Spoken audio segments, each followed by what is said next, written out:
Cowardice asks, the question, is it safe? Expediency asks, the question, is it politic? Vanity asks, the question, is it popular? But conscience asks, the question, is it right? And there comes a time when one must take a position that is neither safe, nor politic, nor popular, but he must do it because conscience tells him it is right. Every time our country stands in the path of danger, an instinct seems to summon her finest first, those who truly understand her. When freedom shivers in the cold shadow of true peril, it's always the patriots who first hear the call. When loss of liberty is looming, as it is now, the siren sounds first in the hearts of freedom's vanguard. Fighting for humanity and against globalism, one mind at a time. It's the Freedom Link with Joe Joseph. Well, it's another exciting adventure here at Freedom Link. Yes, folks, Joe Joseph, Scotty Lopez here. 23rd of September. Isn't the 25th of September one of those days that they always have that like a conspiracy on? Isn't that one of those meme dates? Was it the 25th or was it the 22nd? It's somewhere around this time, right? Yeah. Right, But it's one of those meme dates, one of those things. KGRADB.com. Don't forget to check out the website and subscribe to the YouTube and the Rumble and all that stuff. Yes, sir, Bob. We have a very interesting agenda tonight. Yes, the agenda, of course, always to kind of bring out a little bit of what's really going on behind the scenes, geopolitically. I don't know, any other way. There's always some history events, involved. Current events. And then also the techie stuff and the geek stuff and the nerd stuff and that other conspiracy stuff. So here we go. BlackRock. BlackRock, just so everybody understands, is a company that is extremely powerful in terms of, shall we say, everything. Yes. Right. You want to know why? They're becoming one of these major. This is one of these major corporations that have been flying under the radar that I think people really need to be paying attention to as huge attention. Probably being one of the main quote unquote, boogeymen of the sort of corporate new world order agenda. Yeah. Sort of between them things, and the tech, between them and the tech companies, I have to say that you kind of have like a triad going, like the Hong Kong mafia back in the day, where you've got your corporate Wall Street peeps, you've got your tech side, which is like your social media, the public square, if you will, and then you got the government. And those three kind of form a triad that really rivals. It's a similar structure to that of the like I said, the Hong Kong mafia back in the day. So that's why when I see things like racketeering, it really pisses me off, because I mean, that is all our government does and is racketeer. And if you look at like RICO statutes and things like that, RICO, geez, I mean, the government and all these big corporations are really complicit in so many different ways when it comes to that. But BlackRock is, I would say, partially, if not responsible, say, for the housing crisis we're in right now. So a lot of people don't understand that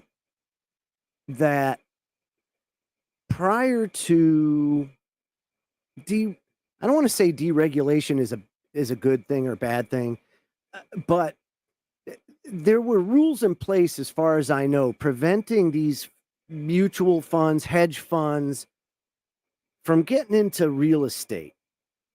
And well, they did, but it wasn't as prevalent it was more commercial real estate. It never really delved into residential real estate and single family homes. And so as time's gone on and the shenanigans continue and bubbles are blown up, they need to find places for higher returns. And it's a very simple concept, supply and demand. If you don't have a lot of things, the price is going to be higher. Whereas if you do have abundance, then prices moderate. And housing has really gone up. I mean, let's face it, the crisis or the real estate bubble of like 2000 to 2006, 7, and then it went poof, and everybody was upside down on their houses, meaning that they owed more than it was worth. To the point where the government had to intervene and provide a tax credit to bolster the real estate market because it had collapsed. And that's when the shenanigans began with these funds to bolster the market. The problem is now it is such an attractive way to get a return that they've dove into the rental market and have even gone as far as doing house flipping, believe it or not, on a mass scale. And what it does is it artificially, how do you say it? It artificially inflates the price of housing because they hoard it. They own it all. They're buying it all up. When you go to buy a house, chances are there's a BlackRock representative somewhere in there that's jacking that price up. It creates a form of scarcity. Very much so. Very much so. So when you look at that as a form and a very, very important factor in inflation, BlackRock and the government are complicit, and they're not the only ones that do it. However, when you're managing over 10 to 11 trillion dollars in assets, you have incredible power over the economy and can do a lot of damage searching for that return. Because think about it.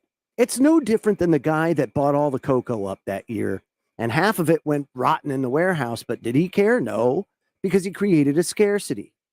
And then you start selling it at a higher price. And he made a fortune. And it's legal. And you could do it. That's the problem. So that's part of it. And then you've got the environmental social governance agenda, right? Which is basically Agenda 2030 baked into corporate America. That has done a lot of damage on one end, right? So you got ESG, and a lot of people have vilified DEI, diversity, equity, and inclusion. That used to just be understood at some point in time early in my career in the military, was that we all worked together. We were all the same. We're all human. And guess what? You just hire people on the basis of their merit, not on their skin color or anything like that, right? No, it's of their ability, right? What they can do. Right. Can you help me make money for my business? Can we get ahead together? Let's do this. That kind of thing. DEI does not work without merit. You've got to have some sort of merit-based system, even within a DEI structure, in order for that to be successful. Because if you just promote people on the basis of race, you're not doing anybody a service. Not the person. They've taken DEI and they've twisted it into something. It's gone too far. And they've taken merit, that merit-based system, and they've manipulated it in such a way that it's causing a loss of productivity. And because you have a loss of productivity, you're not cranking out as much, and you're going to cause shortages. And you're seeing that more and more. You're seeing a void of knowledge that has resulted in a lot of skilled labor positions remaining vacant, even though the economy is slowing. They're still looking for it. See, that's not typical. That's why they're having such problems trying to figure this out. It's really not that hard to see. The baby boomers and Gen X were the last generations that had enough skilled labor that industry and the economy could absorb all those jobs, and consumerism, which is what we are, useless eaters we are, would go ahead and it would be the fuel for that engine, and it was. And there was more skilled labor as time went on, and automation became ever more efficient and better. There was more skilled labor than there was positions, oftentimes, unless the economy was really cranking. And then during downturns, you would know because you'd have a deft of like a big pool of people that are looking for work but are not being able to get a job, right? Whereas now it's flip-flopped. And the reason is a couple of reasons. And it's caused a crisis. Student loan, right? When government took over student loans, that was the death nail for us, because it took everybody and steered them away from the trades, and it put everybody into 4-year degrees. And either you flamed out and you go into the labor force, or you get a 4-year degree, and now you've got supply and demand. So many engineering 4-year degrees that you can get what, $45K, $50K maybe as an entry-level engineer. You can't pay your student loans with that, going to a prestigious university. But because you can't be denied and you just get them, you just go and rack up massive amounts of debt. And then you come out and you're heavy in debt and you can't get a job worth of crap. Meanwhile, the skilled labor force, which is a very important part of the economic engine of this country, just suffers. The average age of a skilled labor technician in New England, 58 years old. 58 years old. And that's crazy, because let me tell you something. If you've lived that life by 58, and believe me, at 47, I can tell you, you're broken. You're not what you were then at 37. Yeah, I mean, you see it all throughout manufacturing, right? Like my dad works in a metal manufacturing, and all of those guys that work out there, they're older dudes, and it's harder to get a lot of these younger workers in there, and luckily, like my two brothers are some of the younger ones out there, but a lot of these labor professions, these trade professions, it's mostly a lot of the older generation that are still, doing this, and you're not seeing a lot of new blood come in, younger generation. Yeah, and the ones that are, the ones that are having a hard time passing functional testing and things like that to be able to make the cut. So that's the other thing. So funny enough, me being an ex-squid, like for my department, it's constant training, because you have to train. I always went by the, train the way you fight the way you train. So if you go by that philosophy, then you always want to stay sharp. You always want to try to improve yourself. That's not,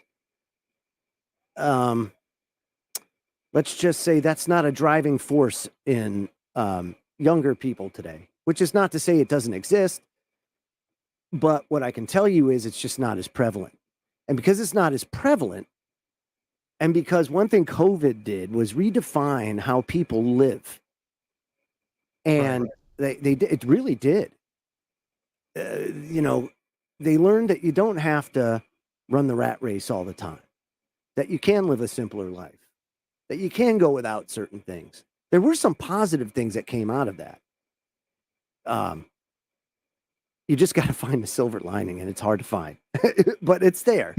It's there. Right. But Scotty, it doesn't feel good. No. And back to what you were saying, like, you know, my dad always, because he's a lead out there, and when they get these younger workers out there, you know, he's like, man, they don't know what they're doing. And, you know, it's tough on a company when they have to. It's a loss of production. It's a loss of production when they have to like sit there and basically train these people on the job, and it's time lost. And so that's why. Let me tell you this. That's why the pay situation and inflation is so bad for small business, even corporations, because you spend so much money training someone or a group of people, that attrition is all money lost. You're flushing all that down the toilet when you lose someone. And now it's even more important because you can't get people through the door fast enough because there aren't anybody, that people aren't applying. They just don't show up. And you have 2 million openings, so they say. I don't know how true that is, but I can tell you that I can believe it. Like in an industrial maintenance world, you don't get people applying. They're not there. And if any sort of experienced help, there's a void of it, huge void. And it's bad because that contributes to inflation. See, these are all these things that people don't see. All you hear contributes to a lot of things, not only just inflation, but just on a more core level. I mean, that contributes to the crumbling infrastructure because you don't have any workers that are able to go out there and fix things, you know. And even if you could, the government is I'm sorry, they're so damn corrupt that no matter what, it's never enough. And there'll always be a reason why they can't. And there's never any money. But taxes go up all the time. And it's not just them, too. Amazon just came out, right? Amazon Prime. They say at the start of the year 2024, Amazon Prime is going to institute in advertising in their content. And if you don't want it, you got to pay $2.99. Well, wait a minute. But I pay already. Yeah, I'm already paying the subscription. But what they're saying is we're going to model it more after the cable industry. Wait a minute. The cable industry's dying because of that model. And now you're going to that model? What are you doing? You know, but because why? It's never enough. It's never enough. And it's always hunting for margins at your expense, and it's artificial inflation. That doesn't have to happen. Right. And you're starting to see, I would say, this whole streaming service bubble starting to collapse because, you know, people are like, okay, you know, at first it's like, hey, look, you don't have to pay as much as you pay for cable. Just buy the streaming service. But when you have how many different streaming services now? So you're paying $15 for one, $15 a month for one, $15 for another, right? Because you got it's blown up. Netflix, Netflix, HBO Plus, Paramount Plus, Amazon Prime, you know, and depending on what show you want to watch, it might be on a different streaming service than you know, another show that you watch. So next thing you know, I mean, you're paying just as much, if not more, than you would for regular cable for all of the different streaming services that you're because it's never enough. Yeah, it's just never enough, right? Just like taxes, it's just always going to go up, up, up. And so that's a problem. But there's you can always go back to one of those three that I was telling you: government, Wall Street, and tech, right? The public square, if you will. That right there, you can always point to them as being root cause at some level. Now, Activist Post came out with a great piece, 10 examples where experts went wrong. This here again is just how and why people have lost faith in government. But at the same time, because of their struggle, they're embracing government. It's really weird, but that's what's going on. Right. And Steve Templeton wrote a book, Fear of a Microbial Planet, last year. And he listed these. And I want to read a little forward. He says, as I was writing The Fear of a Microbial Planet last year, I noticed some patterns emerge.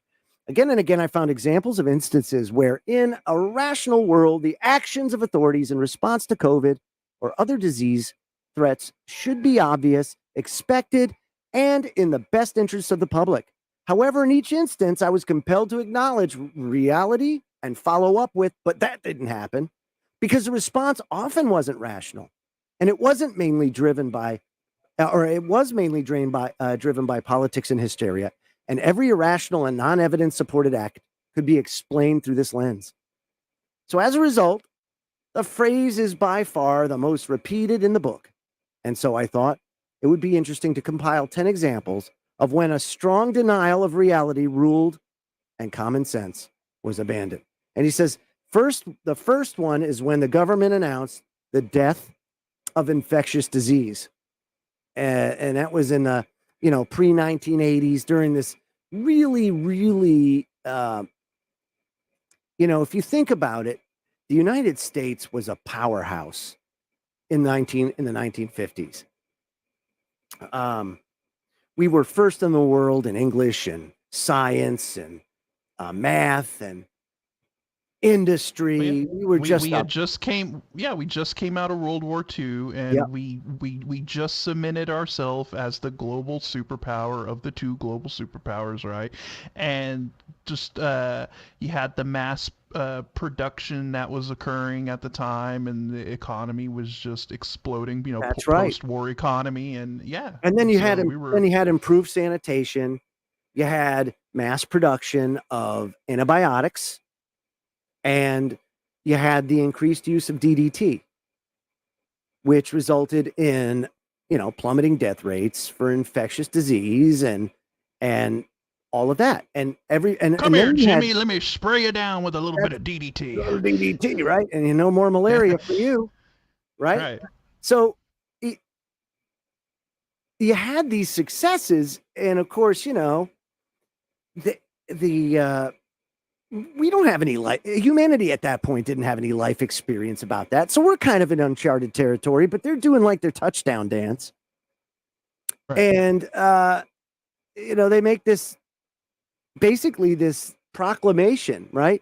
Many books were published, he says, on the subject, including Man's Mastery of Malaria in 1955 and The Evolution and Eradication of Infectious Diseases in 1963. They were all trumpeting the unlimited potential of technological innovations to wipe infectious disease from the earth once and for all. But of course, as we know, that hasn't happened. And it's not going to happen, at least not anytime soon, as far as I can tell. And every time we've tried to play God, it's never gone well for us. And that's the only thing I can say on that one. Then number 2, media wildly exaggerates the risk of HIV infection among heterosexuals. That was a big one too. It says it was the responsibility of health officials and scientists to inform the public about the risk of HIV infection. And it was the responsibility of the media to disseminate that information in a way that would empower individuals to make choices about their health without creating mass panic and irrational anxieties in those who had low risk of infection. But that didn't happen. So there was a contrarian book out there, The Myth of Heterosexual AIDS by Michael Fomento. And 6 years after the first group of gay men with acquired immune deficiencies were identified, the risk of heterosexual transmission of HIV was exaggerated and sensationalized. Oprah Winfrey, who of course was huge talk show host and very controversial right now, opened one of her shows in 1987 with a panic promoting monologue saying this: research studies shows now project that 1 in 5, listen to me, hard to believe, 1 in 5 heterosexuals could be dead from AIDS at the end of the next 3 years. That's by 1990, she said. 1 in 5. It's no longer a gay disease, believe me. Yeah. And as you can probably guess, guys, 1 in 5 heterosexuals were not dead by 1990. No. That's the hubris of science. That's why when you start to see science and scientists go down that road, you got to throw the flag. It's your responsibility as somebody that can breathe and their heartbeat at the same time. You know? But not only that, I mean, on top of that, not even 1 in 5 homosexuals weren't dead. So I mean, it was a general scare tactic, I guess you could say, just over the top, trying to panic and scare everyone about something that really, I mean, yeah, it was a bad thing, and there was an issue with HIV, but they blew it completely out of proportion and just went completely over the top with it. I mean, absolutely, dude. Yeah, absolutely. And I got to be honest with you, it is very, very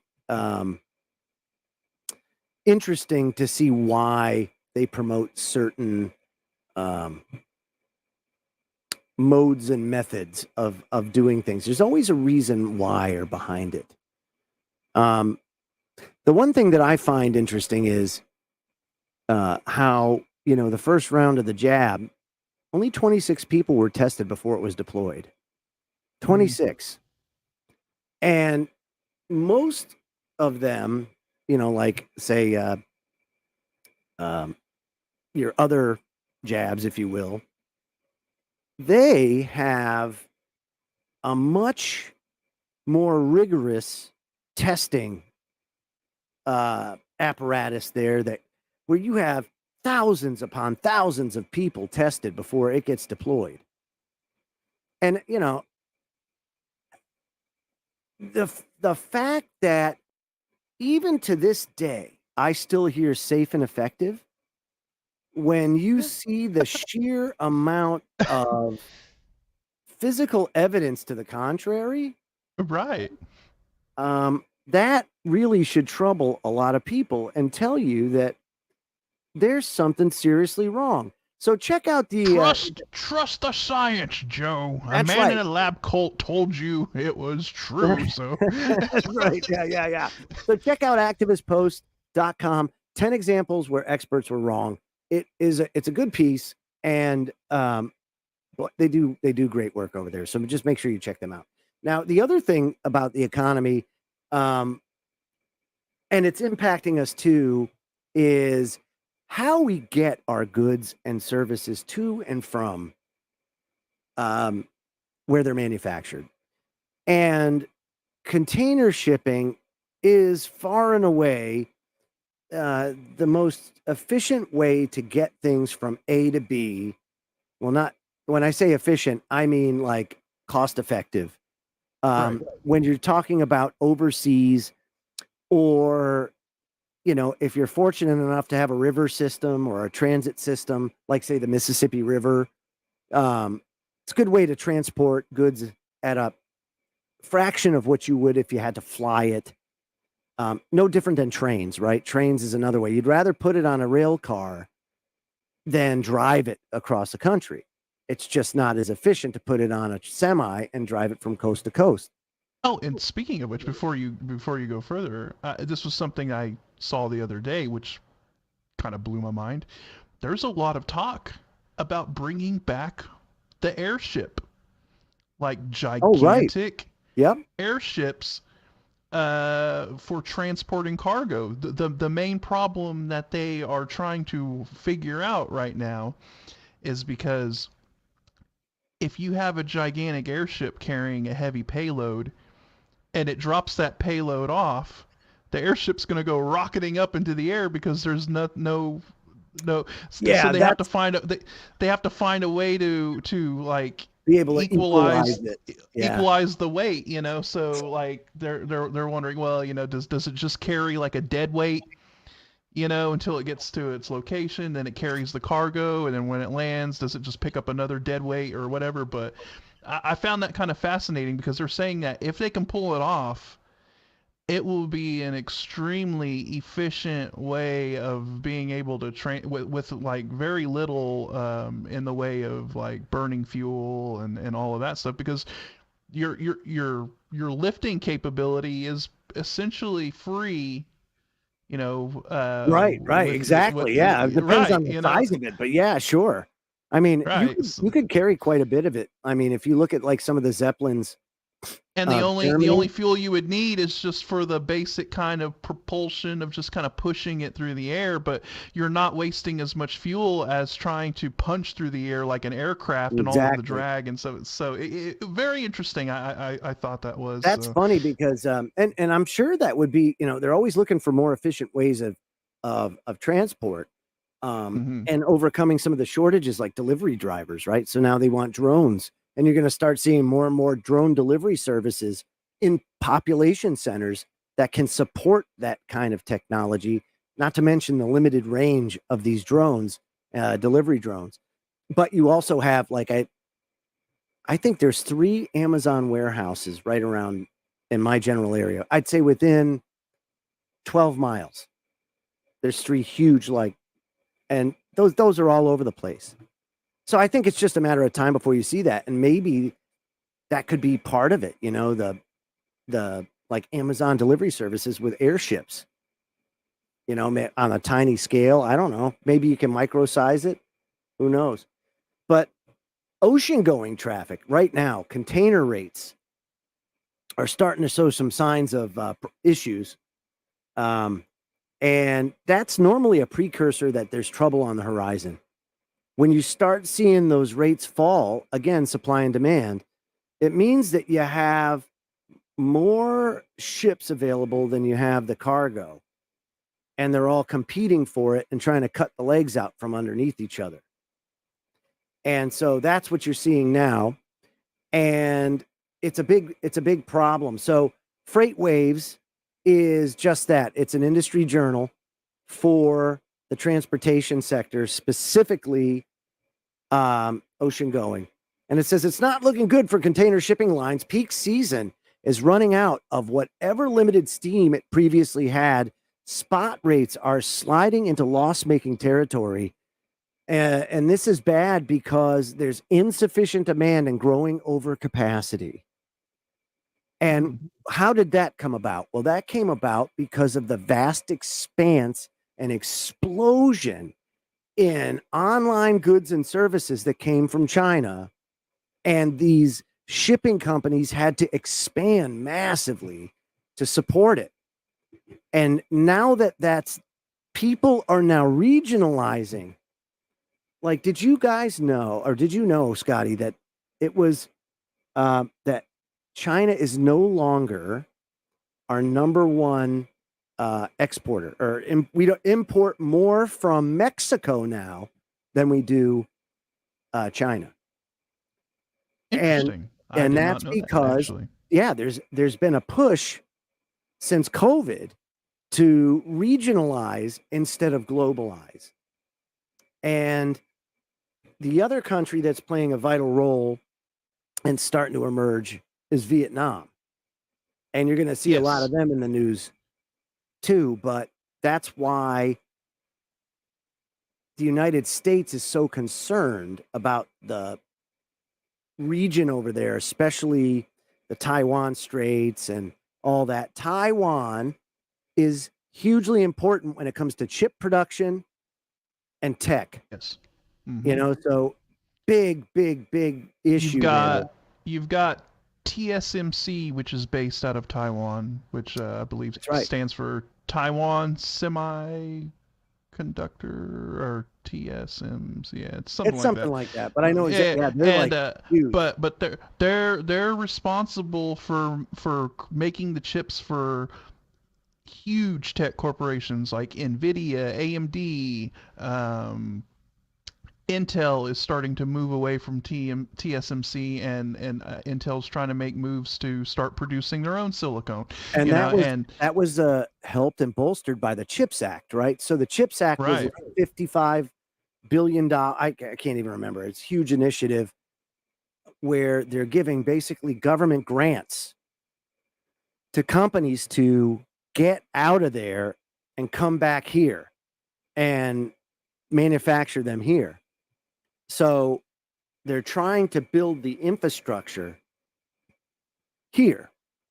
What people don't understand is China is terrible at making chips. They can make it for like a margarita machine, but when it comes to the high-powered stuff, if you've seen some of the, because I follow a lot of tech stuff and everything, and I've seen some of these, these Chinese in-house, Chinese-made processors that they try to, to build within their own country and is not dependent on any outside. They're not there yet as far as when you talk about your Intels or your AMDs or anything like that. They're still like a couple generations behind. Yeah. And so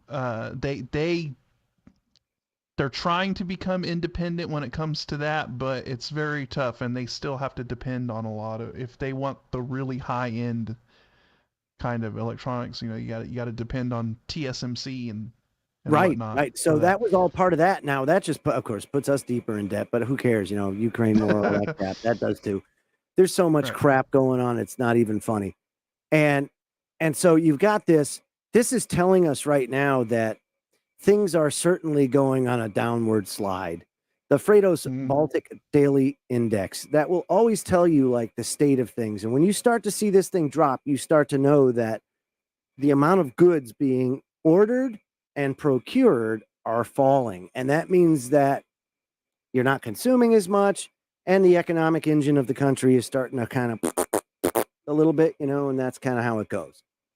So it's fallen 16% over the past month to $1,712 per 40-foot equivalent unit as of Thursday.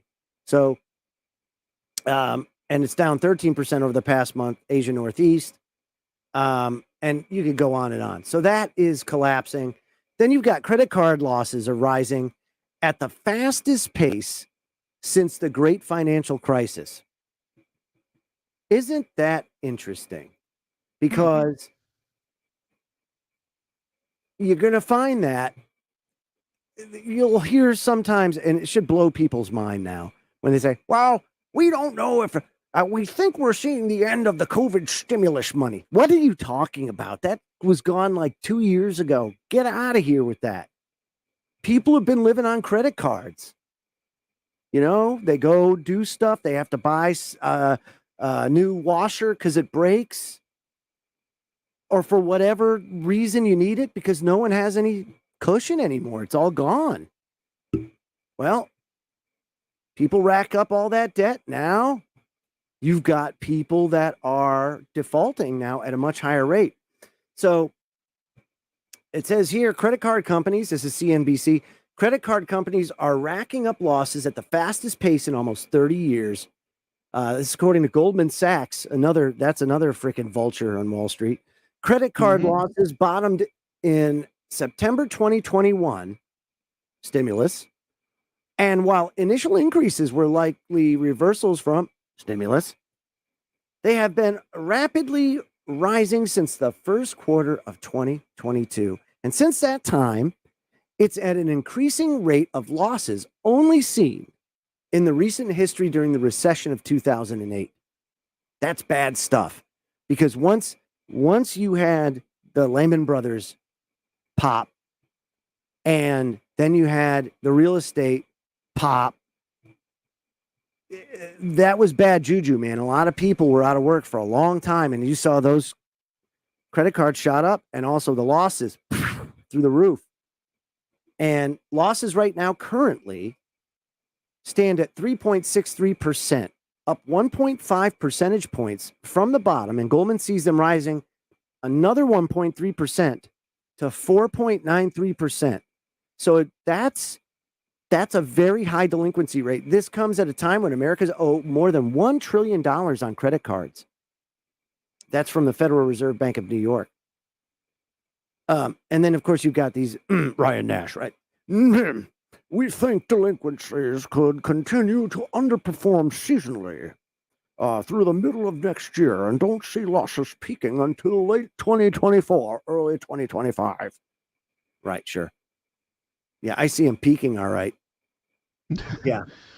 See, that's the thing, is like, look, there's always a way out. There's always a way out. You're going to hear a lot of fearmongers out there. They're going to say a lot of things about, well, you should buy gold because gold is where it's at. Well, you got to be very careful about that. You can't eat gold, can't drink gold. Gold is used as shelter, is really not practical. I mean, if you're the Pope, maybe. Perhaps. Yeah, right. That guy. Anyway, so, you got to really kind of weigh your options there, but gold isn't necessarily a solution or a safe haven, let's just say, in bad times. And right. I could argue a strong case that it's not. But there is a need to have something to transfer labor for something outside of barter systems. But the powers that shouldn't be always have something. And one of those things, you're going to hear a lot about the debt. The debt is and will be a concern and a problem, especially if interest rates don't fall and fall soon. And believe me, they're watching this. And that's half the reason why they're trying to inflate the debt away as much as they humanly can.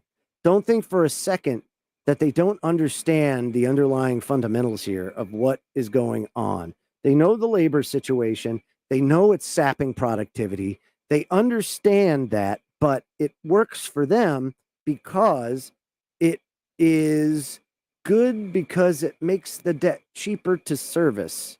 Basically, what they're doing is inflation is an invisible tax. And that tax that we're paying is in turn servicing our debt. It's making it smaller. If you can inflate it away, it's worth virtually nothing. Look at Weimar, where they were paying a wheelbarrow full of currency for a loaf of bread. At that point, who cares? It's $33 trillion for a loaf of bread. Look at Zimbabwe, right? Right. Same, right? So that inflation is a tool. They're using it, and they're trying to keep it right at the edge. They're walking a fine line right now, and they're trying to do that. But it may come to a point where they can't handle it, where it's going to get out of control. I do feel like we are approaching some sort of time when servicing the debt is going to be so much of an issue that they're going to have to raise taxes, or that's not a convenient thing to do, because people don't like that kind of language, and they don't like seeing more money pulled out of their pocket. So they have a solution, and they tested it during the Arab Spring, and they will bring it to the United States, and that is with the 401ks. 401ks have a ton of money stored up here in the United States to the tune of like $47 trillion or something like that. It's obnoxious. And of course, this latest bubble have really inflated those values. And as long as they keep it inflated, that's a piggy bank. Okay, so just like with Social Security, what do you think Social Security does? The trust fund is full of treasuries, IOUs, and they will do the exact same thing to you and your 401k if you have a certain criteria met. And what's that criteria? It could look something like this. Everybody 50 and under, 60% of your stored 401ks are going to be converted to treasuries.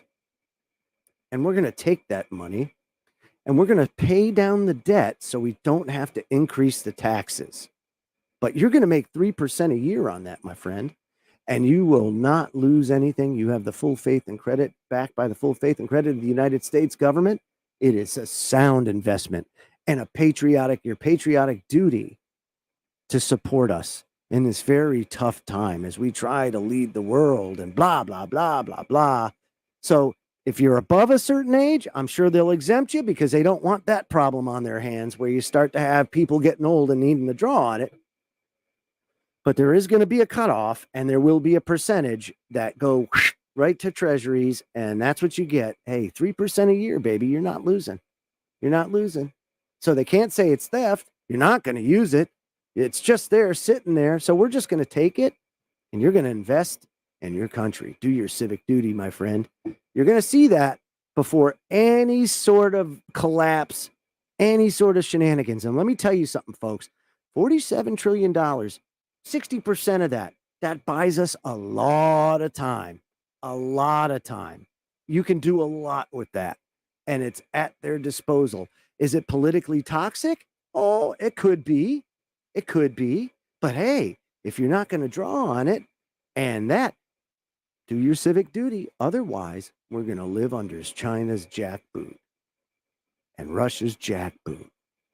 And then the boogeyman comes in. You know, so, and meanwhile, the billionaires and all that, guess what? They still have everything they want, everything they need. Your life's not affected. Hey, your life's not affected.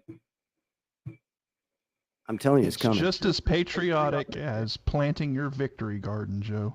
That's right. That's right. No, but I mean, seriously, if you think about it, there's a lot at their disposal. And I can't stand it when fearmongers start talking about like, oh, it's going to be societal collapse, blah, blah, blah. And look, they got so many other tricks up their sleeve. And don't think for a second that they wouldn't do that. And don't think for a second that they couldn't get people to go along with it. Because look at how many people went along with the lockdowns. Look at how many people put their arms out for mandatory vax. Right? Look at how many people did it. Lambs to the slaughter. But hey, whatever, right? Lemmings off a bridge. Because it's easier to do it. What did Laban say? Laban said it best. He says, look, people behave differently in crowds than they do as a single person. This is 19th century crap, man. This is like the playbook. It's not new. This is something that they came out with in the 1880s, 1890s. Bernays went and frickin' like put it on steroids. And then they know how the human psyche works. They've dissected that, and people will do things in a crowd that they wouldn't do themselves. And why? Because it feels good. It's safer. Because where there's singularity or individuality, you have accountability. You know, we don't want that now, do we? That's right. I would rather just comply. So they know most people will just comply because it hits on their survivability and reproducibility instinct. And they're like, whoa, fear, oh, boo, I'll just go along with it. The reptilian brain. Yeah, man. They know how to push all the buttons and which buttons to push. And it's crazy. So don't think for a second that there's plenty of things that they can do to string things along long enough to get whatever they need to get done. And it's sad. It truly is sad. I hate to say it. It's effing sad because it doesn't have to be that way. It doesn't have to be that way. It's just like AI, the whole AI argument. And we'll talk about that in hour number 2 because I got some interesting peer-reviewed stuff Nature and Science. What the heck is that? Science, the Science Direct. Yeah. Yeah, and we can also get into the this crazy MGM hack too. Oh, the MGM hack, because you know what? They got to be using a little bit of help. These algorithms are getting really, really interesting. And right. So it's like, are we there? General intelligence? I don't know. But peer-reviewed stuff, they're doing some pretty interesting stuff in the academic world. And it really makes me question if we are there. What you'll come to find out is they don't even know how to define it, which is interesting. And then it's wild, the rapid pace in which this is accelerating, and how do we even know when we've crossed that line? I don't know. I don't know. That's the problem. You don't know. You don't know until you do. I don't know. Listen, look at this. Before we go to break, I wanted to bring this up because this is kind of interesting. Can you spot the difference? So here's two commercials for McDonald's. One is Japanese. The other, American. And what the hell is going on here? Right? Look at this. McDonald's advertising efforts portray its promotion of family values in Japan, whereas in the West, it subverts society with woke propaganda. So X-Account and Wokeness first pointed out McDonald's advertisements in its post titled McDonald's Japan versus McDonald's USA. Try and spot the difference on Thursday. The cholesterol-laden fast food chain appears to embrace sanity in Japan while promoting woke insanity in the U.S. Look at that. It says here, let's begin with the Japanese ad. McDonald's understands Japan doesn't tolerate mental illness and instead embraces family tradition. So after all, Japan is in the middle of a demographic winter. It is. They are having a severe population crisis over there, and they need family, because if they don't get that, their economy will eventually collapse, and it's close. In the West, McDonald's has seized on the opportunity to boost its diversity and inclusive index score to the moon by outwoking all other burger joints with this ridiculous ad. Black trans women have a very simple message: stop killing us.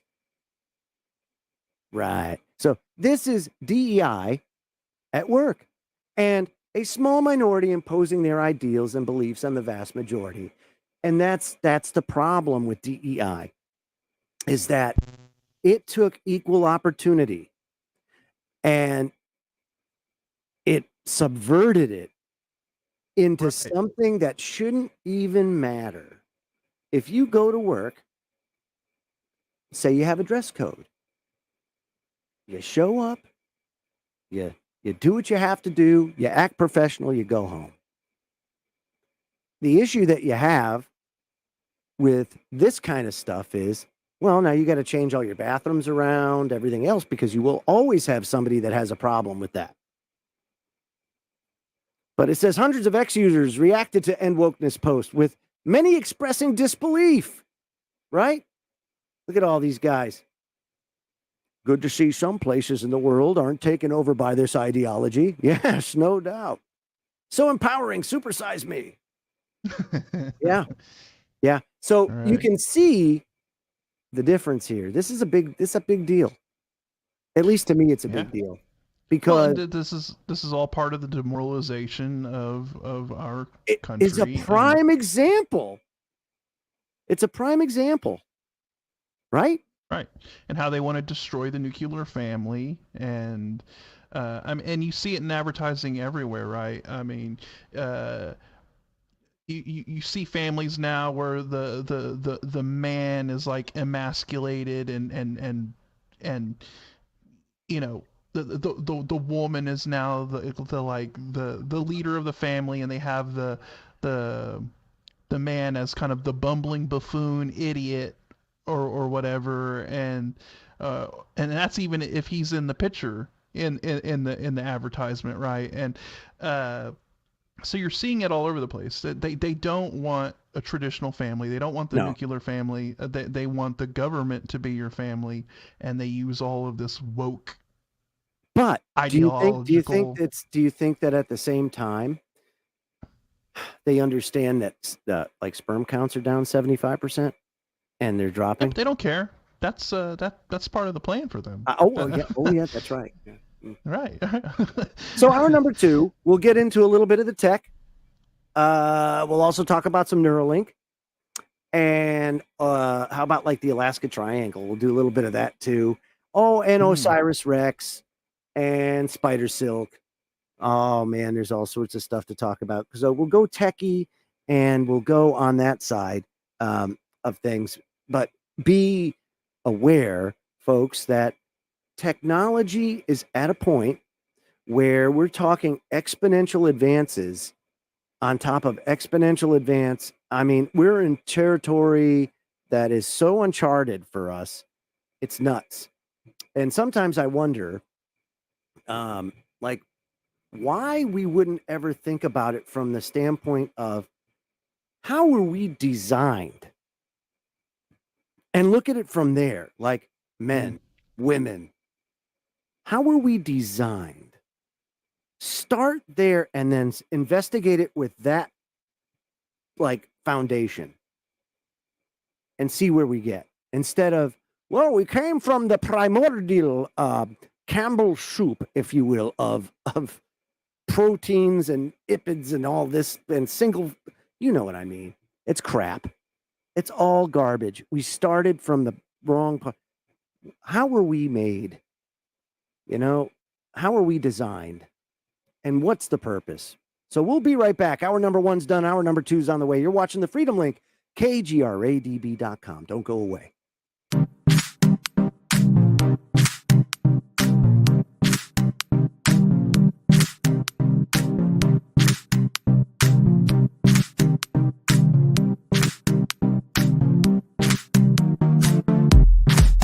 Hey members, the new KGRA DB app is now available on iOS and Android devices.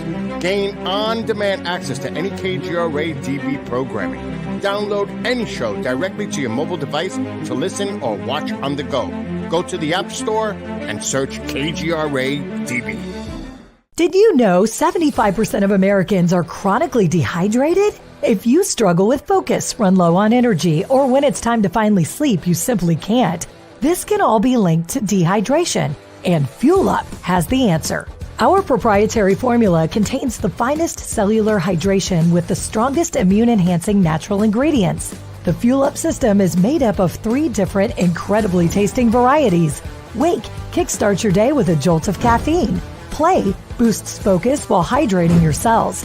Rest not only helps you relax, but also rejuvenates your cells while you sleep. Here's what our clients have to say. I really don't miss my coffee, and you can tell the difference. So I'm going to take it for the energy. I'm going to take it for the play. I'm going to take it, all day. And it works. That's the thing. It works. We love it. Take the Fuel Up Challenge now, where we offer a Feel the Difference money-back guarantee. Fuel Up for life.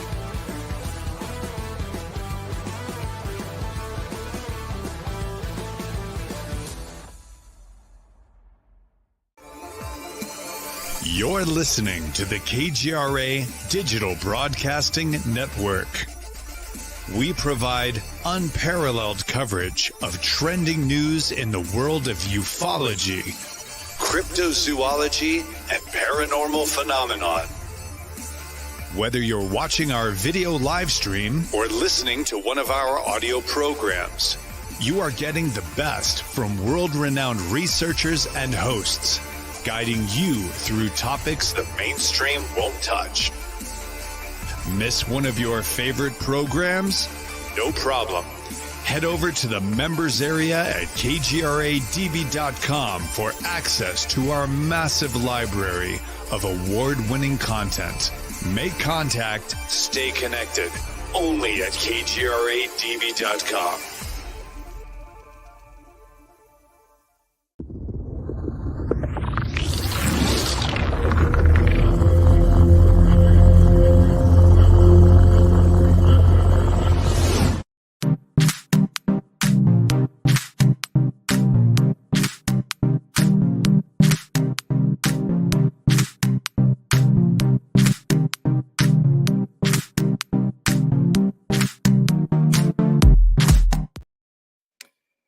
Well, it's hour number 2 of the Freedom Link here, kgradb.com. Joe Joseph, Scotty Lopez, and it's tech time. That's right, where we get into some of the latest and greatest tech stuff and even into some of the more strange, if you will. And Elon Musk, of course, he's going to top it as he normally does. Good old Elon. Neuralink is going and soliciting for human trial volunteers. And getting quite a lot of backlash about it because of what they considered cruel testing techniques with the monkeys. Yeah. So this is a bit of a problem for Elon, and it is really kind of a problem for a lot of people because of what it means. And they're not kind of looking at it from the standpoint of what this could do for a lot of people. They're looking at it from the cost of what it's taken to get to where we are now for that. And is it ethical? And should we be making human cyborgs, even though we already have been for many, many years? If you have a pacemaker, you're a cyborg, you know? And we could go into many other implants that are there. But anyway, Daily Star says Elon Musk's Neuralink human trial volunteers should have concerns after monkey deaths. Let me ask you something. If you're living a life where your quality of life is to a point where you don't want to go on, but there is an implant that might give you a chance to claw some of that back, would you do it? Absolutely. And I think people should have the freedom to choose. It's just like wasn't it Trump when he was in office, didn't he sign something or pass something to where if somebody's terminally ill, they have the ability to choose any sort of treatment, experimental or whatnot. Yeah. It like fast track the process. Right. I think that every individual should have the freedom to choose,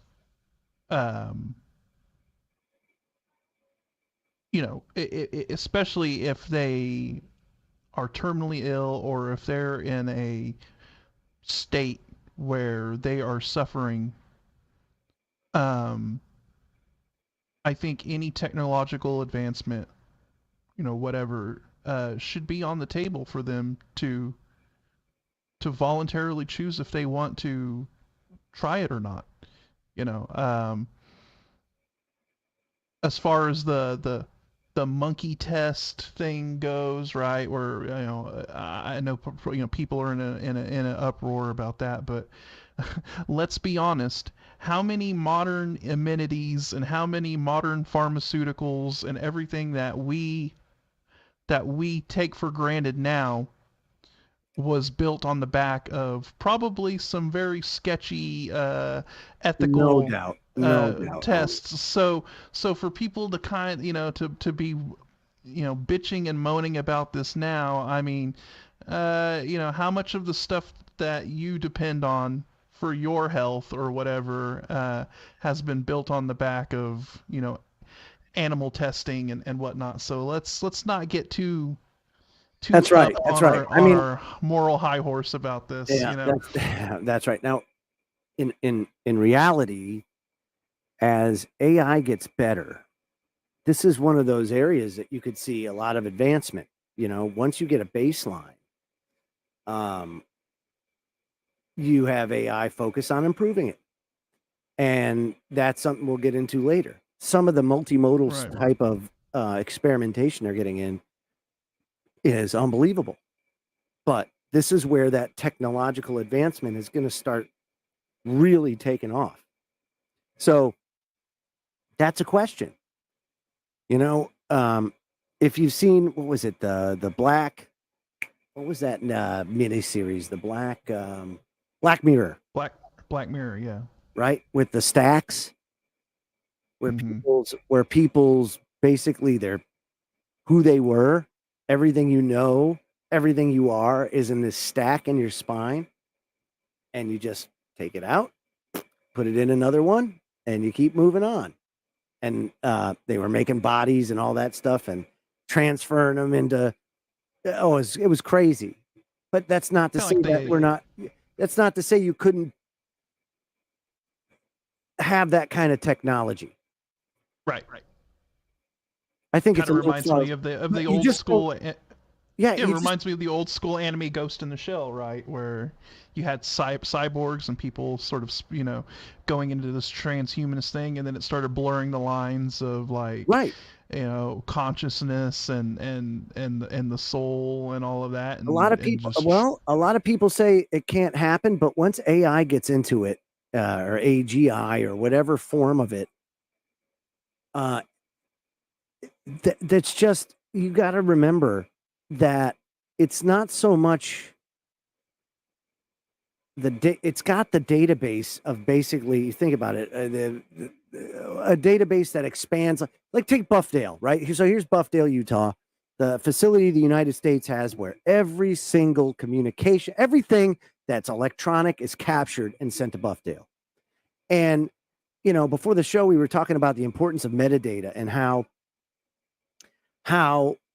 as this comes in, everybody blows metadata off. Oh, we're only taking the metadata. We're only taking the metadata. But metadata is gold for these kind of systems, right? Metadata is the perfect data set for a machine learning system, an AI system, because metadata is a very predictable, it's a very concise, compressed sort of it's data points that you can feed into a system, and it's consistent. It's a consistent form of data that is very easy for an AI system, a machine learning system, to scrape and scan through and find patterns and do whatever it needs to do. So metadata is the perfect data set. That's what I'm saying. Yeah. So imagine, if you will, a way for a machine or even a human to be able to reason or have at their beck and call, basically humanity's collective knowledge. That would make you a pretty powerful person. And you add the computing capacity of a computer,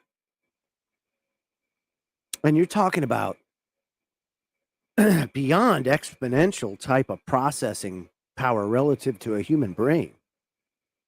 Well, not only that, staggering. Now you're seeing a lot of this talk in the tech world about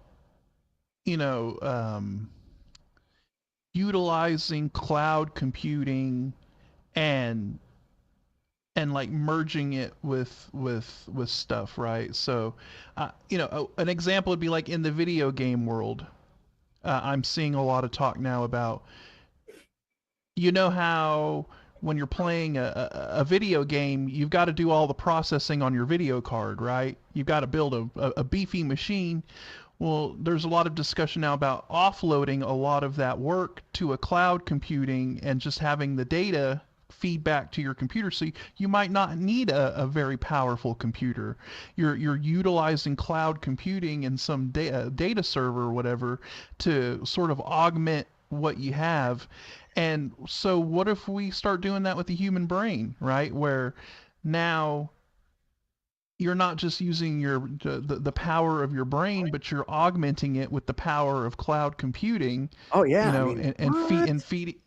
Yeah, so now you're not just using your brain's power, you're tapping into an extra resource that is able to, boost and augment your abilities, thinking and whatnot. So we're seeing it in video games now, but this is... So, wow, that's unbelievable. And then couple that with the fact that, think about this, once that happens, and don't think that it won't, because it will, because Elon's strategy with this. It runs counter to everybody else, where everybody else is looking at it as an entirely bad thing. He's saying the only way to really have this become a good thing is if we merge with it. Otherwise, he said it's going to be man versus machine, and that's not going to end well for man. And I mean, it's an argument that I think, he is, he's justified in making that argument because, I mean, as humans, we do have to adapt, right? We have to adapt to our surroundings. We have to adapt to our environment. And if that's the way things are going and we're unable to adapt, that's going to be a problem. So we have to be able to adapt in some way. Now, Right. it's the question is, how does that adaptation go and what direction does that take us? Yeah, how do you use it? That's the moral dilemma of it all, Right. And so I know a lot of people immediately when they hear about Neuralink and everything, and they're like, transhumanist mark of the beast, blah, blah, blah, blah, and it's like, well, it's not that. But it's it not kind that of, cut but and it kind of dry. is. But it's not. But it kind of is. You can can make the argument that, let's just say, an implant is, and that gives you AI is a mark, and the AI is the beast. And then you could, Very well could be, right? I mean, because if you think about it, right, then it's got access to you. It's kind of like the bucket helmet on SpongeBob. Plankton's bucket helmet. Just all right, you've tied yourself to it. You're now you're part of the collective. You're part of the collective. Right. So think about that for a second, though. Your limiting factor, though, is the body. Our physiology, our organics. Right. That seems to be the limiting factor, because now all of a sudden you have all this knowledge, but you got no way to translate it physically. If you think about it, maybe you do. Maybe we get that far. I don't know. But current state, it's all well and good, but unless it translates physically, you're going to have a problem. Where that comes into really good play is, like you said, video games. A lot of people talk about like holodeck and things, but you don't need that. You don't need that.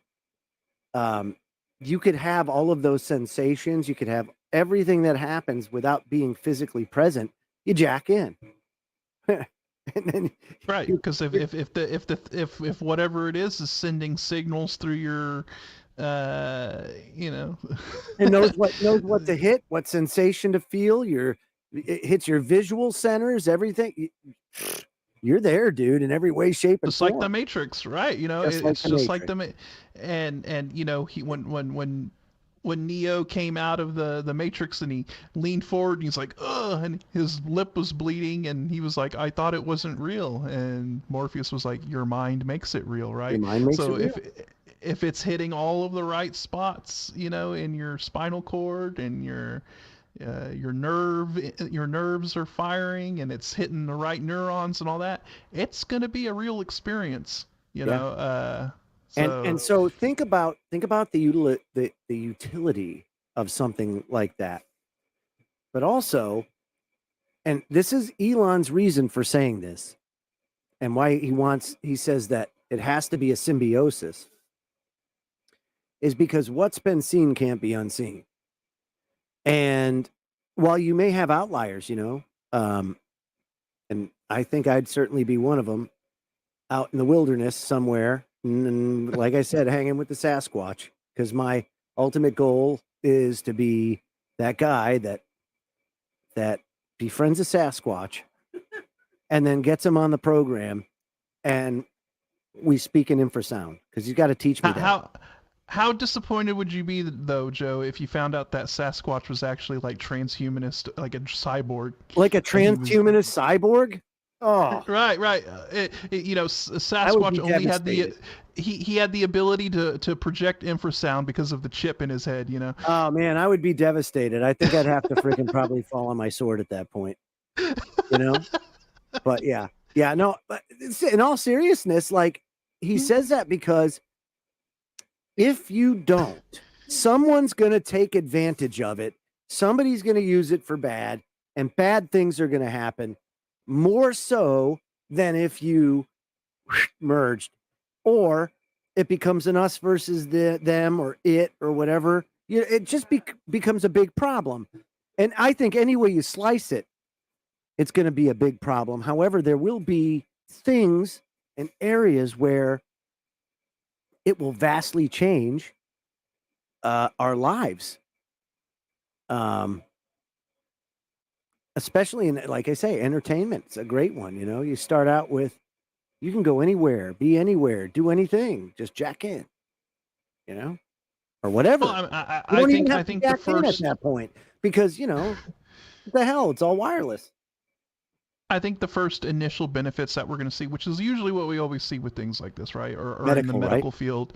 Right. I mean, you're going to have people that have neurological conditions or they're not going to, they have something wrong, maybe spinal cord injury or something to where they're unable to move their arms and whatnot. And then this Neuralink thing is going to be able to, help bridge these like pathways in their brain that might not be connecting, and then it'll help restore functionality or something like that. And I'm totally for that. I don't see anything wrong with it. If you can make something that can improve somebody's quality of life and make them better, then I'm all for it.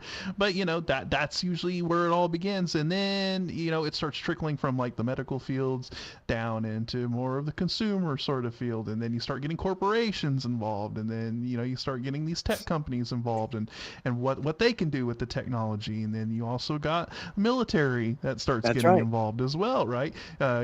What's this going to do for the soldier on the battlefield when they're able to access they don't need to wear a bulky helmet with a HUD over their face when literally all of this data and data points are streaming directly into their brain from central command or whatever, right? And so this is when we start getting to talk about like possible super soldier scenarios and edges on the battlefield, right? That's right. Yep. So, you can have your commander on the ground. He that's can, right. He can so literally many different things. Right, like imagine it. Like you have a platoon leader who can literally, in his mind's eye, see what the drone is seeing above him because they're all tied into the same network with his little chip that's in his head, right? So he can have like overhead views of the battlefield just beamed into his head. The possibilities can get pretty wild with something like this. Absolutely. Now look at this. See this? Elon Musk warns AI could replace Chinese government and take control of of the country. I'm saying, look at it. Imagine that. But they've put AI in charge of a lot of the smart city functions over in China because they've got issues with youth employment, or the emerging generation isn't big enough to support everything else, and they're in the Japan boat to where it's going to be a big problem. But Elon Musk it didn't help that they had the one-child policy under Mao for so long. No, of course not. But hey, you learn, right? So Elon Musk has warned AI could soon control China. So he was, of course, if you didn't see, Prime Minister Benjamin Netanyahu of Israel talked to him on X, and the tech billionaire claimed that digital superintelligence could be in charge of China instead of the Communist Party being in charge of China unless controls were brought in. He said that he'd spoken directly to Chinese leader about the threat, and the CCP prefers to be in charge. So I think they understand the arguments for regulation. But his repeated warning and the potential threat of unregulated AI, he's saying that he says that potentially catastrophic outcome if researchers aren't careful with creating AI general intelligence. And he's right. Because as you'll see, they don't even know how to define it. So they're going in the dark, these scientists, with different modes and methods of creating a general intelligence. They got different ways of doing it. One of them right now is this multimodal foundation model. This is coming out of China. So China is going, when I say full speed ahead, and are, as I'd say they're much farther along than we are in this realm, only because they have their society as a test bed. That's the big difference. Not to say the United States in the past, Scotty, hasn't had its share of being us all being test dummies, but it's a big thing there, and even when it comes to a lot of this open source AI stuff like Stable Diffusion, the art stuff, right. a lot of these models are coming out of China. They're doing a lot of the training, data set training and everything over there in China, and it's crazy how many of these models are actually originating from China. So this was over a year and a half ago, but this is towards artificial general intelligence via a multimodal foundation model. Now, this is interesting. They're basically making it look like a human brain. If I was to map it out, you would look at each one of these nodes as like a neuron. And the problem with AI is that it exists, and it just says right here in the abstract that AI, most of existing models, have single cognitive capability or ability. And AGI is supposed to be or mimic us. Because if you think about it, that's kind of our baseline. It's no different than life experience, right? And so, right, exactly. It hasn't developed one, and with the power that it could potentially have, it would be tough because it hadn't developed a moral compass yet. Yeah, right. That's the thing. That's the problem. So it says to overcome the limitation of it being a single cognitive ability and take a solid step forward toward artificial general intelligence, we developed a foundation model pre-trained with huge multimodal data, which can be quickly adapted for various downstream cognitive tasks. And to achieve this goal, we propose to pre-train our foundation model by self-supervised learning with weak semantic correlation data from the internet, and show that promising results can be obtained on a wide range of downstream tasks. So what does that mean? That means that, and they give you the background. They say science fiction and sci-fi films that describe highly intelligent computer minds, robots, and even human-shaped ones can be said to be understood or have primitive cognitive abilities analogous to human intelligence. Since this form of human-level artificial intelligence is too far from reality hitherto, researchers changed to set a less ambitious goal of achieving artificial general intelligence. Despite not being precisely defined, and that's important, AGI is broadly agreed to have several key features, including 1, matching or exceeding human performance across a broad class of cognitive tasks, which makes it very interesting when you take a look at ChatGPT. And ChatGPT passes the bar exam. It passes the medical exam. It is more accurate in diagnosing symptoms and symptomology 72% of the time over a doctor. So interesting that I'll use that as an example, but it certainly is heading in that direction. You can see that kind of number one being very, very present already in our life. And in this case, it even goes farther. So the cognitive tasks being perception, reading comprehension, and reasoning. Again, I think it hits bucket 1. And it says in a variety of contexts and environments. And it also says possessing the ability to handle problems quite different from those anticipated by its creators. So that means that given We've already the data seen set, that. have we? Yeah, like ChatGPT will figure things out in a very, very unique way that people wouldn't think, right? Especially when it comes to coding. Yeah. ChatGPT will find ways of optimizing code in a way that programmers don't understand. Or that you just don't see them think about. It solves problems in very different ways than a human would figure it out. So I mean, we have seen that already, and then there was the instance where it actually deceived a person into solving a CAPTCHA question for it.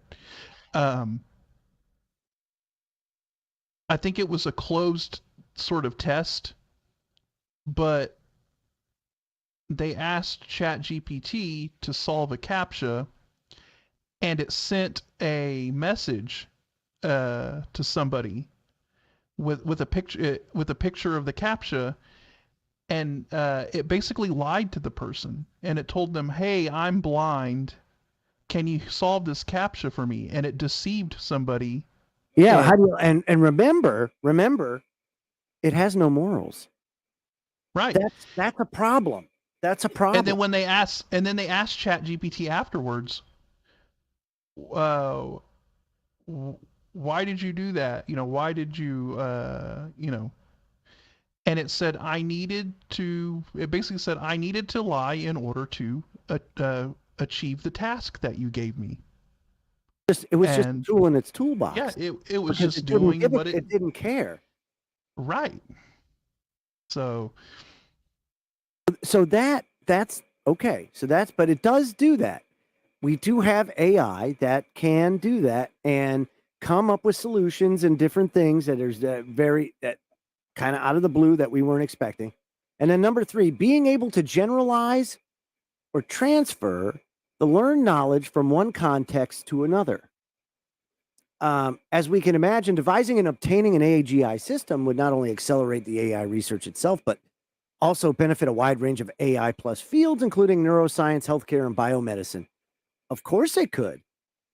But that's just a very narrow focus as to how that goes about and the uses. It's really nuts. Really nuts. It's almost like I envision it almost like the first Star Trek movie after like 1979 when they came back, right? The original Star Trek crew, and it was the first movie, and V'ger and Man go and they merge, and they just like poof and disappear into like another dimension. You know what I mean? It's like that's kind of the way I see it. It's like we're gonna get to that point. It's gonna be like poof. Oh crap. It's almost like there's a 50% chance when we press this red button and we detonate that first nuclear explosive that we're going to evaporate our atmosphere. Well, let's do it, boys. And we did it. We did it, and we made it.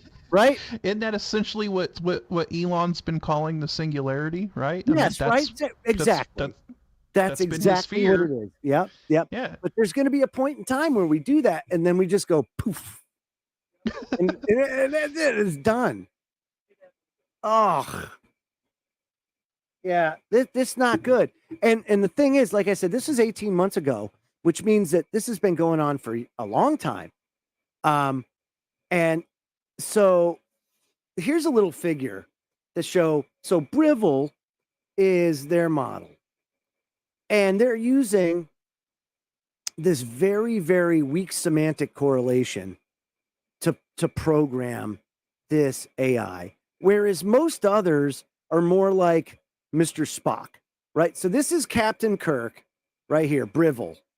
And then all the other ones are like Mr. Spock, meaning that if you're looking at this birthday cake and you're Mr. Spock, You're saying this is a fruitcake with a candle, right? It's logical. You're seeing it, you're describing it, but there's not much else to it. It's just all data and logic. Then you go over here to Briville, and Briville's weak semantic correlation. So when it looks at that, it says, happy birthday, make a wish. Right? Which is something that a human would say because we can make that correlation. Right. You know? You're giving this Briville model like more of a loose correlation, a loose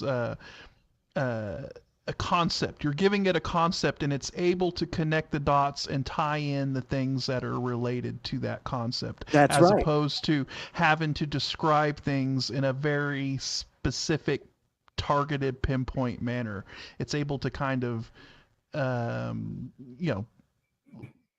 think about things in a more sort of loose scale, I guess you could say. So it's very interesting. Yeah. You give it a concept and it's able to figure it out and go with it. I know. And of course, in a godless society like China, you can do this stuff and it really doesn't matter. And that's why it really doesn't matter what we think about this here in America, because it's not going to stop. There's going to be somebody that's going to do this. That's why there's such a race. And that's why when you have dunderheads like our non-representing representatives go on and say, yeah, well, we need to regulate this. Well, that's great. You regulate it all you want. There's going to be somebody in Zimbabwe or Nigeria or China or Djibouti or Iran or North Korea that are going to do it. So you can either do it and get ahead, or they're going to do it, because there's always going to be somebody that's going to take advantage of it. So I don't know why there's all this talk of it. It's like the Green New Deal. We go through this crap all the time, with the political stuff. The Green New Deal. Oh yeah, that's great. Let's all just do that. Let's just all be green and drive electric cars and have solar panels and everything else, right? Yeah, that's all well and good, but no one else, China's not doing it. And instead they're going leaps and bounds ahead. And what are we doing? We're getting suckered. And that's what it is. We're a bunch of effing suckers. Well, what we're doing is we're leading the world. And everybody buys that? No, we're not. We're suckers. That's what it is. And India's laughing at us, right? They just expelled Canada's prime minister. And why? Because he's a dumbass. That's why. You can say whatever you want. Well, they murdered a Sikh this or Sikh that, or somebody Sikh did this to a Canadian and everything else. No, that's a convenient excuse. But the Indians, yeah, they've just had it with their crap. They've had it with their crap. And who hasn't? Kanadistan is a crazy place now. And they are trying to rival the United States in craziness. Sometimes outdoing us. It seems to be like a neck and neck thing right now. It's really bad. Hey, I mean, when you got Comrade Trudeau up there, Oh, it's effing terrible. And then you got people calling, fascist this and they don't even know what fascism means. That's the problem. You really have just a void of knowledge, and it just goes to show you how much crap you can shovel down somebody's throat and how much they will mimic it and not even think twice about it if you can tie it to some sort of justice or a cause or thing or whatever that they deem pings their survivability center. Right. It's wild, man. Hey, let's get into this MGM hack. Yeah. This is wild. I've got the article. Bring it up. Dropped right there. Actually, can you bring it up? I got it. Wait a second. I got it. It's coming up. Okay. All right, and then I will get into this because this raises a lot of concerns about everything going digital and the consequences of everything going digital. It's important And that people know this because it has really crippled a major player in Las Vegas right now. Right. And so for those of you out there who don't know, there was a massive cyber attack that happened, I believe, on September 11th on the MGM casino in Vegas. And I also believe Caesar's Palace was also hit with this. But this is probably one of the biggest cyber attacks I've seen that really has caused a lot of problems. So I'm going to get into this and kind of catch everyone up on what has happened here because it's actually pretty wild. So this is the chaotic and cinematic MGM casino hack explained. And it said, did prominent casino chain MGM Resorts gamble with its customers' data? That's a question that a lot of those customers are probably asking themselves after a cyber attack took down many of MGM's systems for several days. And it may have all started with a phone call, if reports citing the hackers themselves are to be believed. MGM, which owns more than 24 hotel and casino locations around the world, as well as an online sports betting arm, reported on September 11th that a cybersecurity issue was affecting some of its systems. Oh, it was quite an issue, all right. Which it shut down to protect our systems and data. For the next several days, reports said everything from hotel room, digital keys to slot machines weren't working. Even websites for its many properties went offline for a while.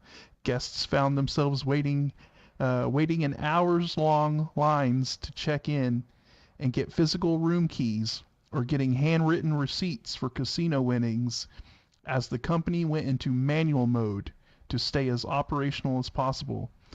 MGM Resorts didn't respond to a request for comment and has only posted vague references to a cybersecurity issue on Twitter/X, reassuring guests it was working to resolve the issue and that its resorts were staying open. So it took about... Hold on one second. It was 10 days, right? 10 days for them to say that we're operating normally again. So September 20th, they had some intermittent issues. But what gets me, Scotty, is this. Check this out.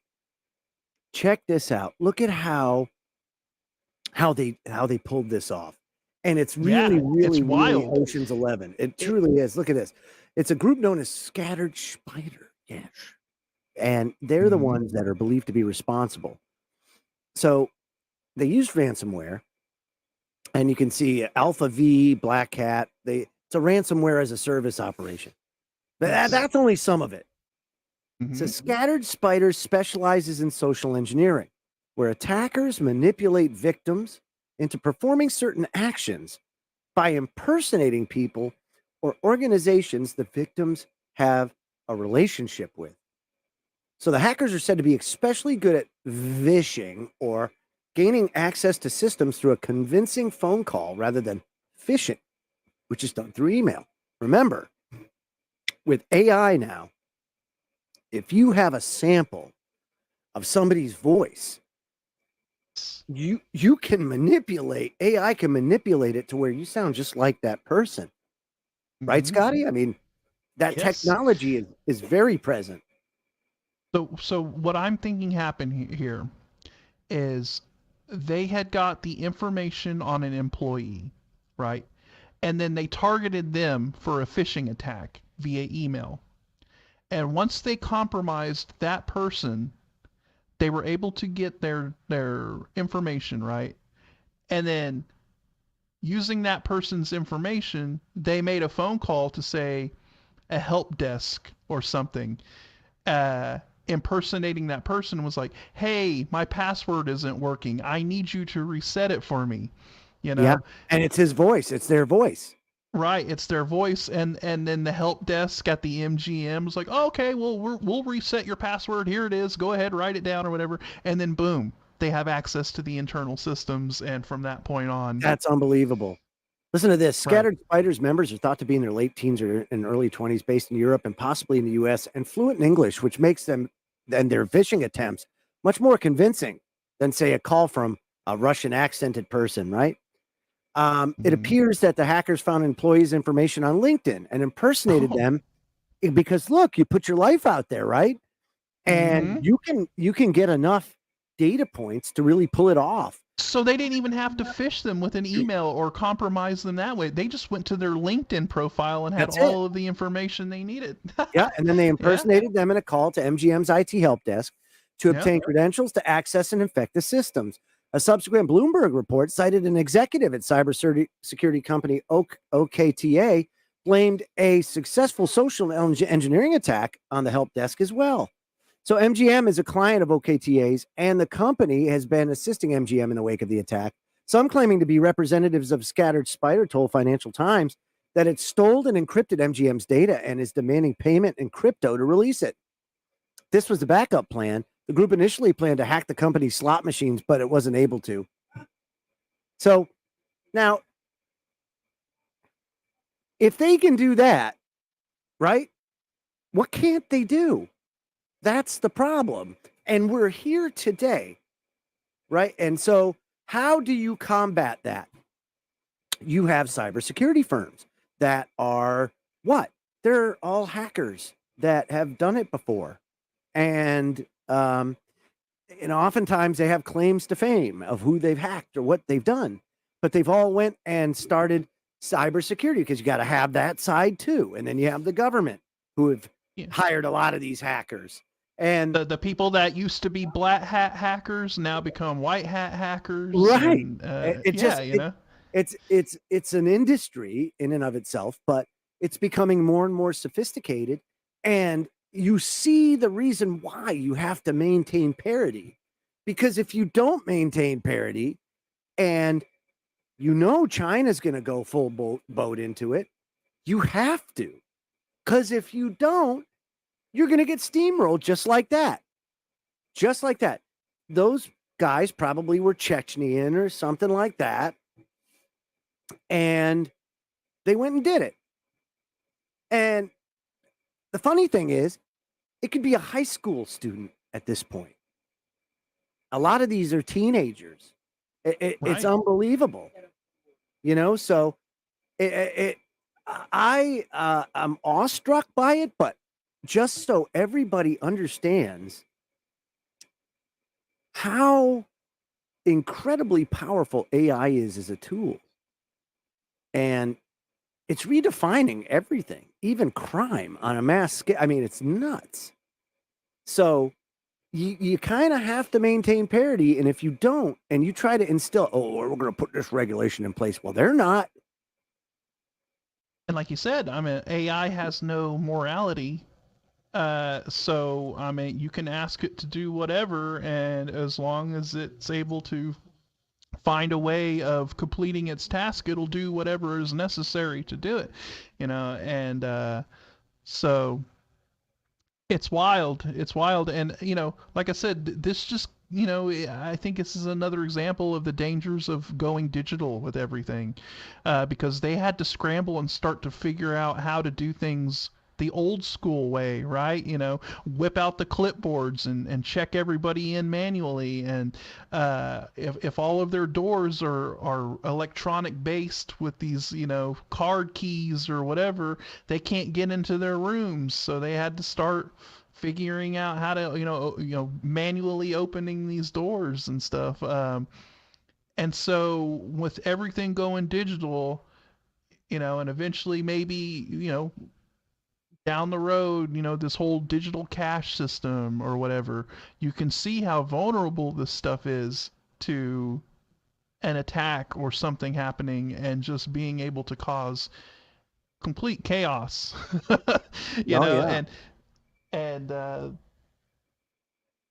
So, they're still, I guess, trying to recover from this, and there's still some systems that are down. This has been an ongoing thing for about 2 weeks, but so that's what's got me the ordeal. Worried.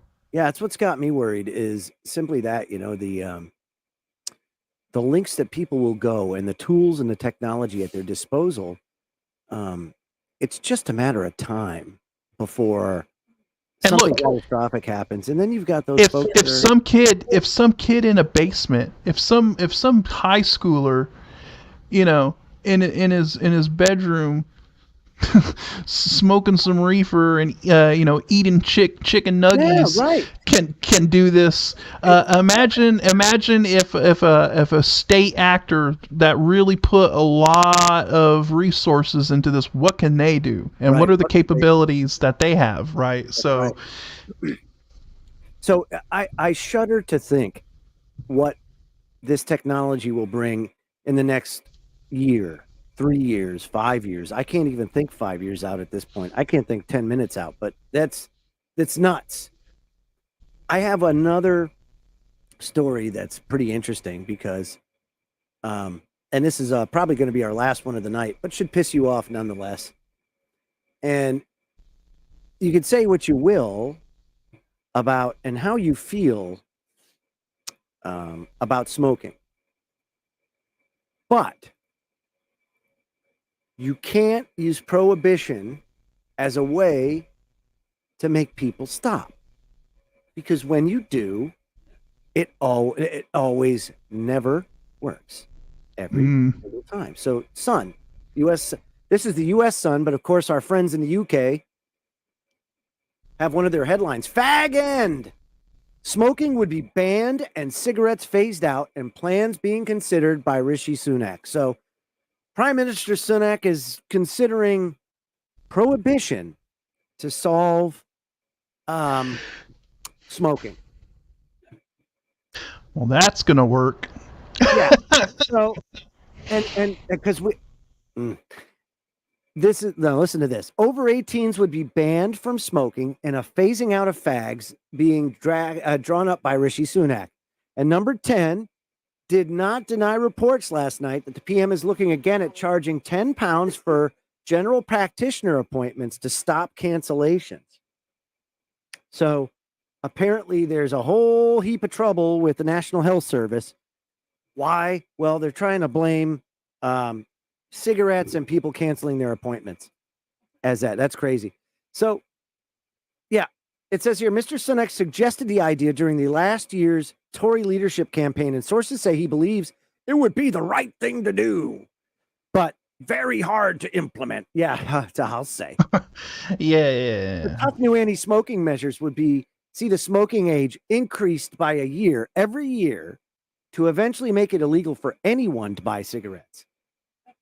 Does that sound like that's the dumbest thing I've ever heard?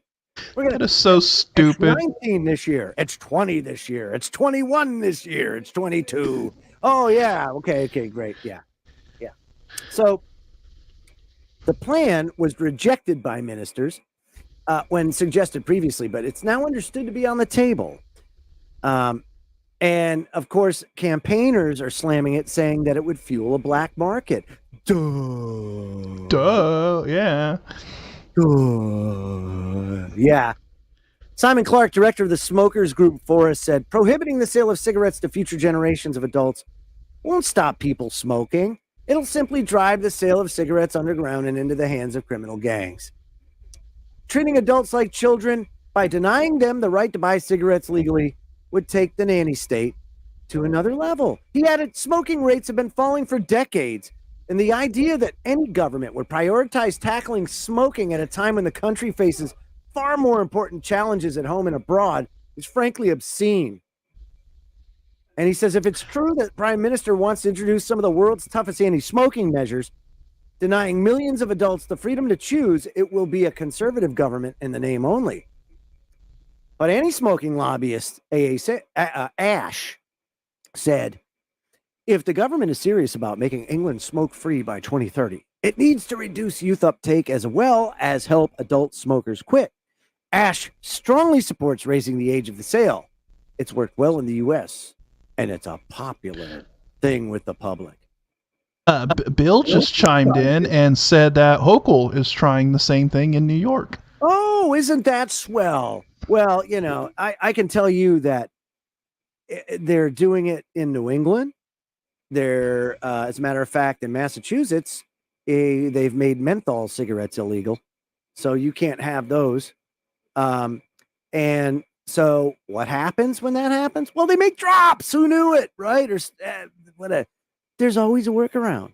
right? There's always a workaround. But what do we learn? What do we learn every time there's a workaround? That the workaround is always worse than the original. It's always worse than the original every single freaking time. And so as you prohibit more, and with each workaround that occurs, the workarounds get worse and worse and worse. Let's, for example, take opioids, right? You have poppies, a flower, a natural flower that has pain relieving properties. And that poppy can also be abused, I guess you could say, if you want to call it that. But it can be. And that moral authority kicks in. Wow, let's get rid of it because they're making heroin. They're scraping those poppy pods and rolling them into the balls, and they're smoking the opium, and they're doing this. So they made it illegal, right? And opium becomes illegal, and it spurs an underground market. And that underground market goes ahead and makes things like, illegal fentanyl. And I'm not talking about pure pharmaceutical grade fentanyl. No. I'm talking about the bad stuff. Oh, and then the DEA says, well, we're going to go ahead and we're going to make those precursor chemicals illegal. And so they go ahead and they tweak a molecule here, and oops, they become legal again. But it supercharges it now. It's 1,000 times more worse than it was. And each iteration, each change is worse and worse and worse. It's more and more dangerous, and it moves it farther away from the original, what it originally was. Right. It's opiates or it's pot, and you get the spice and you get the K2. It doesn't matter what it is. Each is worse than the original. And if you had just left people alone, you wouldn't have had this problem. But now we have this problem. And that's why I say you cannot use prohibition as a tool, because if you do, no bueno. We will end up having major issues. It's that way every time. And we are at a point now, the Western world, the United States for sure, we're Rome. And everybody looks to this economy and the debt that's going to be the collapse, but I'm not so sure that's going to be the canary in a coal mine slant event that actually tips the scale. Because it's always where you're not looking, folks. It's always where you're not looking. That's always the place where that thing happens that ends up making these bad situations. But it's always that precursor, those precursor events that really get us to where it is. And it's all because we don't embrace the individuality that we are, with our individuality, our sovereignty, and, the things that come along with that. And now they're of course, now anybody that talks out and talks sense, well, then they're just called a freaking sexual abuser, or they go and pull out whatever skeletons are in anybody's closet and they blackmail them.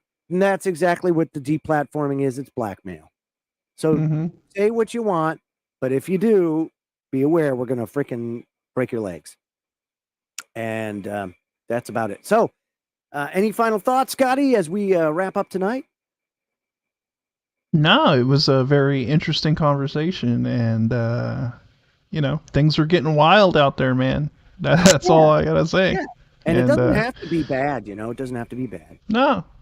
But it will be, because it happens. Because that's the way we roll, and humans are not learning from that, and I don't think we will. So, with that said, the only thing we can do is everybody buy our bunkers, and we'll all sing Kumbaya over the ham radio. That's right. Okay? Yes. So that's our broadcast for tonight. We will see you next Saturday, of course. And please support KGRA because it's a very great platform with a lot of good content and talking about a lot of things that people should be talking about instead of all the garbage that's out there, because it's all truly garbage. Yes. So with that, kgradb.com, go there today, sign up, and have yourselves, folks, a very, very, very wonderful evening. We're out of here. Have a good night.